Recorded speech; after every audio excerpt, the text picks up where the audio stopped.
नमस्कार दोस्तों, आप सभी का स्वागत है एक नए वीडियो में। तो दोस्तों, आज की कहानी कहती है जो चाहोगे वो मिलेगा। अवचेतन मन की अनंत शक्ति। हिमालय की पर्वतमालाओं के बीच बसा एक छोटा सा मठ था। वहां रहने वाले वृद्ध भिक्षु ज्ञानी आनंद अपनी गहरी शांति और बुद्धि के लिए जाने जाते थे। एक दिन एक युवा यात्री राहुल मठ में आया। उसका चेहरा बेचैनी से भरा था। ज्ञानी आनंद ने उसकी परेशानी को देखकर पूछा, बेटे क्या तुम परेशान हो? राहुल ने कहा, गुरुजी, मैं बहुत परेशान हूं।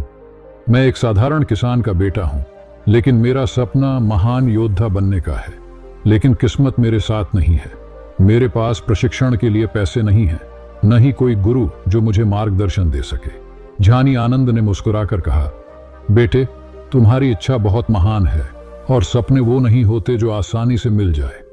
लेकिन क्या तुम सच में जानते हो कि तुम्हारी इच्छा को पूरा करने की शक्ति आपके भीतर ही है? राहुल चौंक गया। मेरे भीतर? कैसे? ज्ञानी आनंद ने समझाया, बेटे, हमारे भीतर एक अद्भुत शक्ति होती है जिसे हम अवचेतन मन कहते हैं। यह एक विशाल महासागर है जिसमें हमारी सभी इच्छाएं, विश्वास और अनुभव संग्रहित हैं। यह मन इतना शक्तिशाली है कि अगर हम इसे सही से इस्तेमाल करें तो वो हमें कुछ भी दिला सकता है। राहुल ये सोचकर अवाक रह गया। ज्ञानी आनंद ने समझाया, तुम्हारा सपना योद्धा बनने का है तो तुम्हें अपने अवचेतन मन को उसी तरह से प्रशिक्षित करना होगा। हर रोज ध्यान करो और अपने मन में एक महान योद्धा की छवि बनाओ। उसका अनुशासन, उसका साहस, उसकी शक्ति को महसूस करो। अपने आप को युद्ध के मैदान में खड़ा करो, विरोधियों का सामना करो और हर चुनौती को पार करते हुए जीत हासिल करो। राहुल को ज्ञानी आनंद की बातें सही लगी। उसने अगले ही दिन से ध्यान करना शुरू कर दिया। हर रोज वह खुद को एक महान योद्धा के रूप में देखता, उसकी हर जीत का अनुभव करता। धीरे धीरे उसमें आत्मविश्वास और दृढ़ता आने लगी। एक दिन राजधानी में एक महान तलवारबाजी प्रतियोगिता का आयोजन हुआ। राहुल ने सोचा, यह मेरे लिए अवसर है। उसने बिना किसी हिचकिचाहट के प्रतियोगिता में भाग लिया। उसने जितने भी प्रतिद्वंदियों का सामना किया, उन्हें अपनी कल्पना में पहले ही हरा चुका था। इसलिए उसने हर प्रतिद्वंद्वी को सहजता से हरा दिया और अंत में वह प्रतियोगिता का विजेता बन गया। राजा ने राहुल के कौशल को देखकर उसे अपना मुख्य योद्धा बना लिया। राहुल अपनी मेहनत और अवचेतन मन की शक्ति से न सिर्फ एक महान योद्धा बना, बल्कि राजा का विश्वास पात्र भी बन गया। कुछ साल बाद वह फिर से ज्ञानी आनंद से मिलने गया। उसने कृतज्ञता से कहा, गुरुजी, आपने मुझे सही रास्ता दिखाया। आपकी सीख के बिना मैं कभी भी अपना सपना पूरा नहीं कर पाता। ज्ञानी आनंद ने मुस्कुराकर कहा, बेटे, मैंने तुम्हें सिर्फ दिशा दी। असली शक्ति तो तुम्हारे अपने अवचेतन मन में थी। उसने तुम्हारी इच्छाओं और कल्पनाओं को पूरा किया। याद रखना, जो चाहोगे वो मिलेगा, लेकिन उसके लिए अपने भीतर की शक्ति को पहचानना और उसे सही दिशा देना जरूरी है। राहुल की कहानी पूरे देश में फैल गई। लोग उसके बारे में जानने के लिए लालायित थे। ज्ञानी आनंद के पास एक दिन एक राजकुमारी भी आई। उसके चेहरे पर भी उदासी थी। उसने कहा, गुरुजी, मैं राजा की बेटी हूं, लेकिन मुझे खुशी नहीं मिलती। मेरे पास सब कुछ है, फिर भी मैं खालीपन महसूस करती हूं। ज्ञान आनंद ने उसकी बात सुनी और पूछा, राजकुमारी, तुम क्या चाहती हो? राजकुमारी ने सोचकर कहा, मुझे नहीं पता। मुझे बस लगता है कि मेरी जिंदगी में कोई मकसद नहीं है। ज्ञान आनंद ने मुस्कुराकर कहा, तुम्हारा मकसद तुम्हारे भीतर ही छिपा है। तुम्हें उसे खोजने की जरूरत है। उन्होंने राजकुमारी को भी ध्यान करना सिखाया और अपने अवचेतन मन से जुड़ने का तरीका बताया। राजकुमारी हर रोज ध्यान करती और अपने भीतर। एक दिन ध्यान करते समय राजकुमारी को एक स्वप्न आया। उसने खुद को एक छोटे से गांव में देखा जहां बच्चे गंदगी और बीमारी से लड़ रहे थे। उसने महसूस किया कि उन बच्चों की मदद करना ही उसका मकसद है। जब वह स्वप्न से जागी तो उसने तय किया कि वह गांव में जाकर बच्चों की मदद करेगी। उसने राजा को मनाया और गांव में एक स्कूल और अस्पताल बनवाया। उसने खुद बच्चों को पढ़ाना और उनकी देखभाल करना शुरू कर दिया। कुछ सालों में गांव का पूरा स्वरूप बदल गया। बच्चे स्वस्थ और शिक्षित हो गए।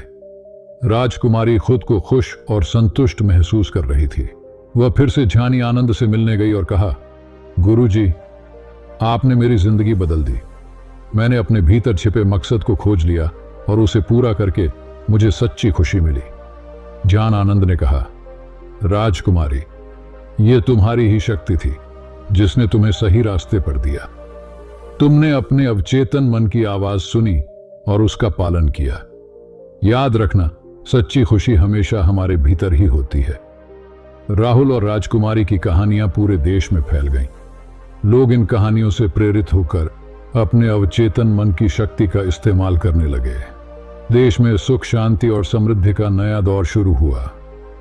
ज्ञानी आनंद अपनी कुटिया में बैठकर मुस्कुराते थे, यह जानकर कि उन्होंने लोगों को उनकी खुद की शक्ति का पता लगाने में मदद की है। वर्षों बाद जब ज्ञानी आनंद अपनी शताब्दी का जश्न मना रहे थे, दूर एक गांव से एक लड़की लता उनके पास पहुंची। लता के गांव में सूखा पड़ा था, फसलें नष्ट हो चुकी थीं और लोगों को भूखमरी का सामना करना पड़ रहा था। लता, जो अब एक युवा महिला थी, ने अपने गांव वालों की पीड़ा देखी और मदद के लिए निकल पड़ी। ज्ञान आनंद ने उसकी कहानी सुनी और उसकी दृढ़ता को सराहा। उन्होंने उसे बताया, लता, तुम्हारा अवचेतन मन तुम्हारी मदद कर सकता है, लेकिन तुम्हें उससे सही सवाल पूछना होगा। लता को समझ नहीं आया। ज्ञानी आनंद ने समझाया, तुम सिर्फ पानी नहीं मांग रही हो लता, तुम अपने गांव के लिए उम्मीद मांग रही हो। अपने अवचेतन से पूछो कि वह उम्मीद कैसे पैदा कर सकता है। लता ने उस रात ध्यान किया और अपने अवचेतन मन से पूछा कि वह अपने गांव के लिए उम्मीद कैसे पैदा कर सकती है। उसके मन में एक तस्वीर उभरी। उसने खुद को गांव के बच्चों के साथ खेतों में काम करते देखा। वे सूखी जमीन खोद रहे थे और उसमें बीज बो रहे थे। जब वह स्वप्न से जागी तो उसे लगा मानो उसके पास एक जवाब मिल गया है। उसने गांव के सभी लोगों को इकट्ठा किया और उन्हें अपना स्वप्न बताया। लोगों ने पहले तो हंस दिया, लेकिन लता की दृढ़ता और स्वप्न के स्पष्ट विवरण ने उन्हें आशा जगा दी। उन्होंने साथ मिलकर सूखी जमीन खोदी और उसमें बीज बोए।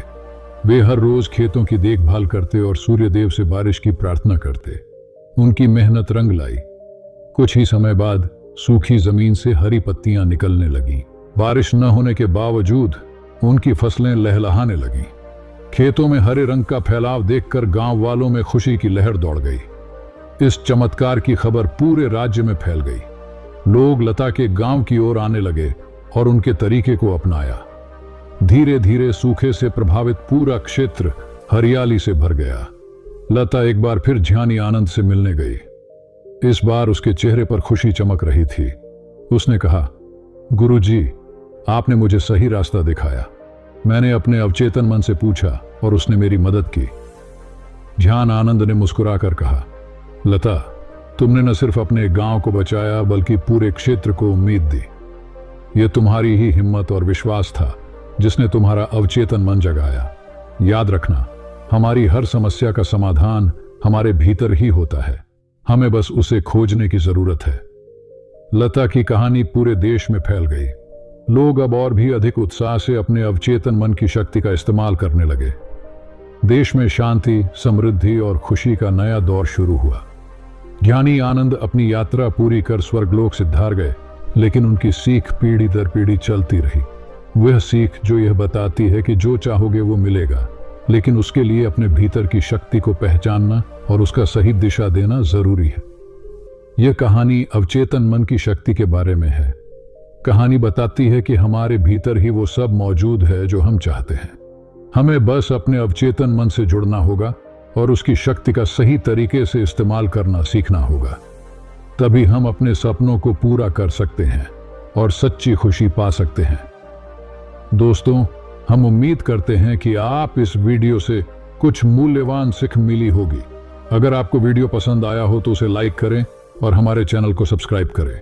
अगले वीडियो में मिलेंगे, तब तक धन्यवाद।